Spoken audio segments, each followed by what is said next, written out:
ಮತ್ತೆ ಮಂಜುಳಾ ನಾಯ್ಡು ಅವರ ಹತ್ರ ಹೋಗ್ತಾ ಇದ್ದೀನಿ. ಮಂಜುಳಾ ನಾಯ್ಡು ಅವರೇ, ಒಂದು ತಿಂಗಳಿಂದ ನೋಡ್ತಾ ಇದ್ದೀನಿ ಡಿಮಾನಿಟೈಸೇಷನ್ ವಿಷಯದಲ್ಲಿ ಕಾಂಗ್ರೆಸ್ಗೆ ಒಂದು ಫರ್ಮ್ ಸ್ಟ್ಯಾಂಡ್ ಅನ್ನೋದೇ ಇಲ್ಲ.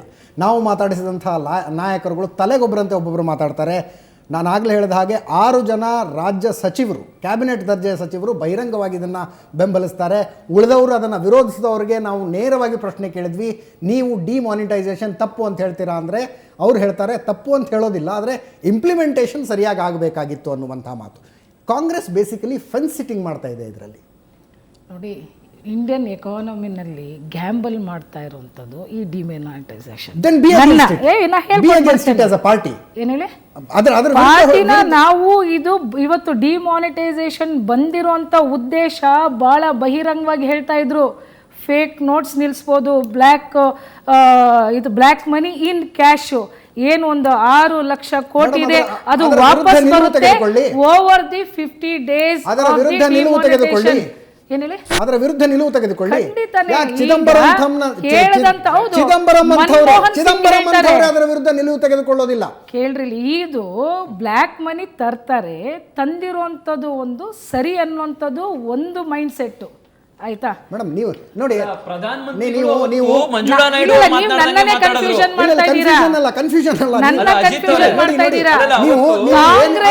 ಒಂದೇ ನಿಮಿಷ ಮಂಜುಳಾ ನಾಯ್ಡು ಅವ್ರು ಇಲ್ಲಿ ಆಗ್ತಾ ಇರೋದೇನು ಗೊತ್ತಾ, ನೀವು ಏನೋ ಹೇಳಬೇಕು ಅಂತ ಪ್ರಿಪೇರ್ ಹಾಕೊಂಡು ಬಂದಿದ್ದೀರಿ, ಅದನ್ನ ಹೇಳ್ತಾ ಇದ್ದೀರಿ. ನಾನು ಕೇಳಿದ ಪ್ರಶ್ನೆಗೆ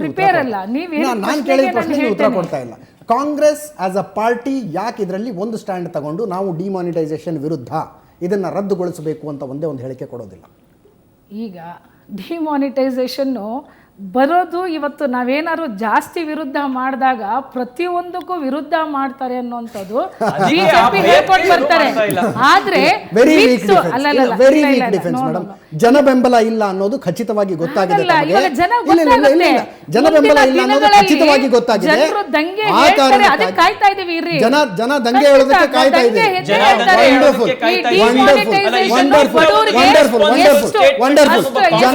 ದಂಗೆ ಹೇಳೋದಕ್ಕೆ ಕಾಯ್ತಾ ಇದ್ದೀವಿ. ಜನ ದಂಗೆ ಹೇಳೋದಕ್ಕೆ ಕಾಯ್ತಾ ಇದ್ದೀರಿ. ಜನ ದಂಗೆ ಹೇಳೋದಕ್ಕೆ ಕಾಯ್ತಾ ಇದ್ದೀರಿ. ಕೈಯಲ್ಲಿ ಪೆಟ್ರೋಲ್ ಒಂದ್ ನಿಮಿಷ ಜನ ದಂಗೆ ಹೇಳೋದಕ್ಕೆ ಕಾಯ್ತಾ ಇದ್ದೀರಿ. ಏನರ್ಥ ಇದು? ಖಂಡಿತ ದಂಗೆ ನೋಡೋಣ. ಇದು ಕಾಂಗ್ರೆಸ್ನ ಸ್ಟೇಟ್ಮೆಂಟ್ ಅನ್ಕೋಬಹುದಾ? ಇದು ಕಾಂಗ್ರೆಸ್ನ ಸ್ಟೇಟ್ಮೆಂಟ್ ಅನ್ಕೋಬಹುದಾ? ಒಂದ್ ನಿಮಿಷ ಬರ್ತೀನಿ. ಬಡವ್ರ ಮೇಲೆ ದಾಳಿ ಆಗಿರೋದು. ಇವತ್ತು ಕ್ಯೂ ನಲ್ಲಿ ನಿಂತ್ಕೋತಾ ಇರೋದು ಯಾರು ಶ್ರೀಮಂತರಲ್ಲ, ಎಲ್ಲ ಬಡವರೇ ನಿಂತ್ಕೋತಾ ಇದ್ದಾರೆ. 2 ವರ್ಷ ನೀವು ಹೇಳಿದ ಮಾತನ್ನ ಸಮರ್ಥನೆ ಮಾಡ್ಕೊಳ್ಳಿ. ಜನ ದಂಗೆ ಹೇಳೋದನ್ನ ಕಾಯ್ತಾ ಇದ್ದೀವಿ. ಕಾಂಗ್ರೆಸ್ ಪಕ್ಷ ಅದನ್ನ ಕಾಯ್ತಾ ಇದೆ.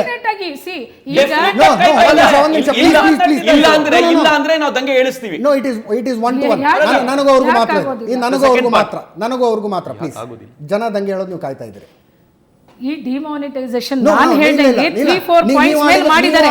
ಬ್ಲ್ಯಾಕ್ ಮನಿ ತರದೇ ಇದ್ರೆ ನೀವು ಆಡಿದ ಮಾತಿಗೆ ಕ್ಲಾರಿಫಿಕೇಶನ್ ಕೇಳ್ತಾ ಇದ್ದೀನಿ ಮೇಡಮ್. ನೀವು ಹೇಳಿದ ಮಾತಿಗೆ ನಾನು ಕ್ಲಾರಿಫಿಕೇಶನ್ ಕೇಳ್ತಾ ಇದ್ದೀನಿ. ದಂಗೆ ಎದ್ದೋಳಬಹುದು. 50 ದಿನ 3 ತಿಂಗಳು 6 ತಿಂಗಳು ಇದೇ ಸ್ಥಿತಿ ಕಂಟಿನ್ಯೂ ಆದಾಗ ಜನರು ಆಯ್ತು. ನಾನು 2-3 ಪಾಯಿಂಟ್ಸ್ ಹೇಳ್ತೀನಿ. ಕೊನೆ ಪಕ್ಷ ಮಾತ್ನಲ್ಲಾದ್ರೂ ಫರ್ಮ್ ಆಗಿರಿ. ಜನ ದಂಗೆ ಹೇಳೋದು ನೀವು ಕಾಯ್ತಾ ಇದ್ದೀರಿ, ನೀವೇ ಹೇಳಿದ ಪ್ರಕಾರ. ಹೌದಾ? ಅಂದ್ರೆ ಈ ಒಂದು ಸಿಸ್ಟಮ್ ಅಲ್ಲಿ ಖಂಡಿತ ಒಂದು ದಿನ ಇದೇ ಕಂಟಿನ್ಯೂ ಆದ್ರೆ ದಂಗೆ ಹೇಳ್ತಾರೆ. ಇವತ್ತು ಲೇಬರ್ ಕ್ಲಾಸ್ ಅಲ್ಲಿ ಒಂದೊಂದು ಕಡೆಗೆ ಒಂದೊಂದು ಫ್ಯಾಕ್ಟರಿನಲ್ಲಿ ಸುಮಾರು 4 ಲಕ್ಷ ಲೇಬರ್ಸ್ನ ಕೆಲಸದಿಂದ ತೆಗೆದಿದ್ದಾರೆ. ಈ ದೇಶದ ಅತ್ಯಂತ ಗೌರವಿಸಲ್ಪಡುವಂಥ ಇಂಗ್ಲಿಷ್ ದಿನಪತ್ರಿಕೆಯೊಂದು ಮಾಡಿದ ಸರ್ವೆಯಲ್ಲಿ ಅಸಂಘಟಿತ ವಲಯದ 67% ಕಾರ್ಮಿಕರು ಔಟ್ ರೈಟ್ ಆಗಿ ಡಿಮಾನಿಟೈಸೇಷನ್ ನ ಸಪೋರ್ಟ್ ಮಾಡ್ತಾರೆ ಅಂತ ಸರ್ವೆ ಹೇಳುತ್ತೆ. ಬಟ್ ಈಗ ಒಂದು ನಿಮಿಷ ಇಂಡಿಯಾ ಟೈಮ್ಸ್ ಕ್ರೆಡಿಬಿಲಿಟಿ ವಿಷಯದಲ್ಲಿ ಯಾವತ್ತೂ ಆ ಪತ್ರಿಕೆಯ ವಿರುದ್ಧ ಪ್ರಶ್ನೆಗಳು ಎದ್ದಿಲ್ಲ. ಅಂಥದ್ದೊಂದು ಪತ್ರಿಕೆ ಹೇಳುತ್ತೆ 67% ಅಸಂಘಟಿತ ವಲಯದ ಕಾರ್ಮಿಕರು ಡಿಮಾನಿಟೈಸೇಷನ್ ಪರವಾಗಿದ್ದಾರೆ ಅಂತ. ನೀವು ಆ ಸರ್ವೆ ಓದಿರೋದ್ರಲ್ಲಿ 4 ಲಕ್ಷ ನಾನು ಹೇಳ್ತೀನಿ ನೋಡಿ ಇಲ್ಲಿ ಸರ್. ನಡೀಲಿ ಮೇಡಮ್, ನೋಡ್ಕೊಂಡು ಹೇಳ್ತಾರೆ ಅದು ಕರೆಕ್ಟ್ ಆಗಿ. ನಮ್ದೊಂದು ಪ್ರಶ್ನೆ ಇದೆ. ನಾವು ಇವತ್ತಿನ ದಿವಸ ಚರ್ಚೆ ಮಾಡ್ಬೇಕಿರೋದು ಬಹಳ ಮುಖ್ಯವಾಗಿ ನವೆಂಬರ್ 8ನೇ ತಾರೀಕು ಪ್ರಧಾನ ಮಂತ್ರಿಗಳು ಯಾವುದಕ್ಕಾಗಿ ಇದು ಮಾಡಿದ್ವಿ ಅಂತ ಅವರು ಘೋಷಣೆ ಮಾಡಿದ್ರು, ಅದರ ಉದ್ದೇಶಗಳು ಎಷ್ಟರ ಮಟ್ಟಿಗೆ ಈಡೇರಿದೆ, ಅವರ ಉದ್ದೇಶಗಳೇನಿವೆ, ಘೋಷಿತ ಉದ್ದೇಶಗಳೇನಿವೆ, ಆ ಉದ್ದೇಶಗಳ ಬಗ್ಗೆ ಯಾರಿಗಾದ್ರೂ ಡಿಫರೆನ್ಸ್ ಇರೋದಕ್ಕೆ ಸಾಧ್ಯವೇ ಇಲ್ಲ. ಆದರೆ ಪ್ರಶ್ನೆ ಇರ್ತಕ್ಕಂಥದ್ದು ಅದರೊಳಗಡೆ 1 ತಿಂಗಳಾಗಿದೆ. ನಾವು ಇವತ್ತಿನ ಇನ್ನೂ 20 ದಿವಸ ಆದ್ಮೇಲೆ ಮತ್ತೆ ರೆಕಾರ್ಡ್ ತಗೊಳ್ಳೋಣ. ಮತ್ತೆ ಜನವರಿ ಒಂದನೇ ತಾರೀಕು ಬೇಡ, 3ಕ್ಕೋ 4ಕ್ಕೋ ಕೂತ್ಕೊಳ್ಳೋಣ, ಎಷ್ಟು ಬಂದಿದೆ ಏನು ಅಂತ ಸರಿಯಾದ ಫಿಗರ್ಸ್ ಇಟ್ಕೊಳ್ಳೋಣ, ಚರ್ಚೆ ಮಾಡೋಣ. ಅವತ್ತಿನ ದಿವಸ ನನ್ನ ಖಚಿತವಾದಂತ ಅನಿಸಿಕೆ ಬಿಜೆಪಿ ಬಹಳ ಕೆಟ್ಟ ಪರಿಸ್ಥಿತಿಯಲ್ಲಿ ಇರ್ತದೆ. ಯಾಕೆ ಅಂತಂದ್ರೆ ಅಲ್ಲಿ ಹಣ ಪ್ರಶ್ನೆ ಇದೆ. ಇಲ್ಲ ಚೇತನ್, ನಾನು ನೀವು ಮಾತಾಡ್ಬೇಕಾದ್ರೆ ಭಯ ಹಾಕಿಲ್ಲ, ನಾನು ಕೂತಿದ್ದೀನಿ, ದಯವಿಟ್ಟು ಕೇಳಿಸ್ಕೊಳ್ಳಿ. ಆದ್ರೆ ಇವತ್ತಿನ ಎಸ್ಟಿಮೇಷನ್ ಏನಿದೆ, RBI ಏನ್ ಹೇಳ್ತದೆ, ಸೆಂಟ್ರಲ್ ಸೆಕ್ರೆಟರಿ ಏನ್ ಹೇಳ್ತಾರೆ, ಅರುಣ್ ಜೇಟ್ಲಿ ಏನ್ ಹೇಳ್ತಾರೆ, ಸುಪ್ರೀಂ ಕೋರ್ಟ್ ಇವರೇ ಏನ್ ಹೇಳಿದ್ರು 3 ರಿಂದ 5 ಲಕ್ಷ ಕೋಟಿ ವಾಪಸ್ ಬರುತ್ತೆ ಅಂತ. ಇದು ಯಾವುದೂ ಆಗಿಲ್ಲ. ಕಪ್ಪು ಹಣ ಅನ್ನೋದನ್ನ ವಾಪಸ್ ತರ್ತೀವಿ ಅನ್ನೋದಕ್ಕೆ ಬೆಟ್ಟ ಆಗುದು ಇಲ್ಲಿ ಕೂಡ ಹಿಡಿದಿಲ್ಲ. ಸೊ ಇದ್ರೊಳಗಡೆ ಆದ್ರೆ ಜನಸಾಮಾನ್ಯರು ಕಷ್ಟಪಡ್ತಿರೋದು ಮಾತ್ರ ಅಲ್ಲ, APMC ಕರ್ನಾಟಕದ APMC ಒಳಗಡೆ ಕರ್ನಾಟಕದ 28ನೇ ತಾರೀಕಿನ ಲೆಕ್ಕ ನೀವು ತೆಗೆದುಕೊಂಡ್ರೆ 40% ವಹಿವಾಟು ಕಡಿಮೆ ಆಗಿದೆ. ಈ ದೇಶದ ಜನಸಾಮಾನ್ಯರು, ಸಣ್ಣ ಪುಟ್ಟ ವ್ಯಾಪಾರಿಗಳು, ಸಣ್ಣ ಪುಟ್ಟ ಇಂಡಸ್ಟ್ರಿಯಲಿಸ್ಟು, ಇವರೆಲ್ಲರದ ಕತೆ ಏನಾಗಿದೆ ಈ ವಿಚಾರವನ್ನ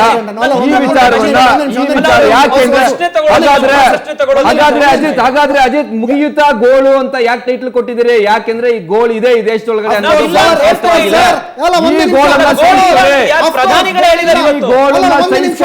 ಸ್ವಲ್ಪ ದಿನಗಳ ಕಾಲ 2 ವಾರ ಟೈಮ್.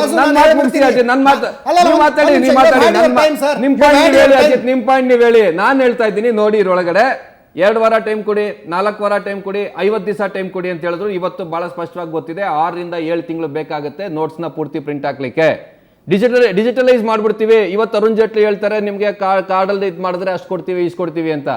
ಇಡೀ ರಾಜಸ್ಥಾನದಲ್ಲಿ, ಡೆಲ್ಲಿಲಿ ಎಷ್ಟಿದೆಯೋ ATMs ಅಷ್ಟೇ ಇದೆ. ಈ ದೇಶದೊಳಗಡೆ ಒಟ್ಟಾರೆ 6,40,867 ಹಳ್ಳಿಗಳಿವೆ. 84,000 ಹಳ್ಳಿಗಳಲ್ಲಿ ಮಾತ್ರ ಬ್ಯಾಂಕ್ಗಳಿವೆ. ಇದು ವಾಸ್ತವ. ಈ ದೇಶದಲ್ಲಿ ಡಿಜಿಟಲೈಸೇಷನ್ ಬಗ್ಗೆ ಮಾತಾಡ್ತಕ್ಕಂಥದ್ದು ಮತ್ತು ಸಡನ್ ಆಗಿ ದೇಶದ ಸಮಸ್ತರನ್ನ ಅದಕ್ಕೆ ನೂಗ್ತಕ್ಕಂಥದ್ದು ಏನಿದೆ, ಕ್ರೌರ್ಯದ ಅಂಶ ಇದೆ. ಅಕ್ಯುಮುಲೇಟ್ ಆಗಿರುವಂತಹ ಅಷ್ಟು ಸಮಸ್ಯೆಯನ್ನ 2 ವರ್ಷ ಹಂಗಾಗಿ ಅದೇ ರೀತಿ ಮಾಡಬೇಕು. ಯಾರು ಹೇಳಿದ್ರು? ಮಂಜುಳಾ ನಾಯ್ಡು ಅವರು ಕೇಳಿ ಆ ಪ್ರಶ್ನೆನ. 60 ವರ್ಷದಲ್ಲಿ ವಾಜಪೇಯಿ ಅವರು 5 ವರ್ಷ ಬರುತ್ತೆ. 60 ವರ್ಷದಲ್ಲಿ ವಾಜಪೇಯಿ ಅವರು 5 ವರ್ಷ ಬರುತ್ತೆ. ಆಯ್ತಾ? ಅದು ಸೇರಿ ಕಾಂಗ್ರೆಸ್ನವ್ರನ್ನು ಸೇರಿಸಿ ಪಕ್ಷದ ಬಗ್ಗೆ ಮಾತಾಡ್ತಿಲ್ಲ ನಾನು. ಮತ್ತೆ ಅವಕಾಶ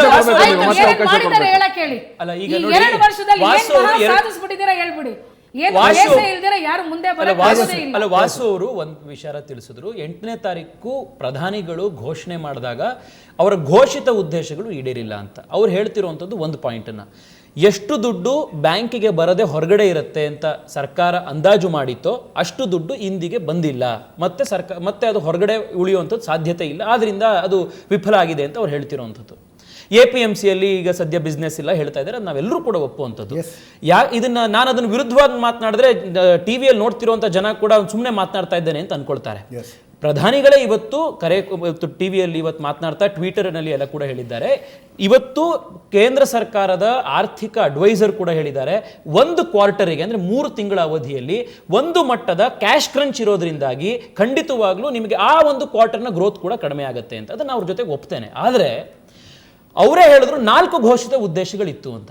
ಮೊದಲನೇದು ಖೋಟಾ ನೋಟಿನ ಜಾಲದ ಒಂದು ಮೇಲಿದ್ದಂಥ ಅಟ್ಯಾಕ್. 2ನೇದು ಟೆರರ್ ಫೈನಾನ್ಸಿಂಗಿಗೆ ಬರ್ತಿದ್ದಂಥ ದುಡ್ಡಿನ ಒಂದು ಮೇಲಿದ್ದಂಥ ಒಂದು ನಿಗಾ. 3ನೇದು ಇಡೀ ದೇಶದಲ್ಲಿ ಈ ಕಪ್ಪು ಹಣದ ಮೇಲಿದ್ದಂಥ ಇನ್ನೊಂದು ಅಟ್ಯಾಕ್.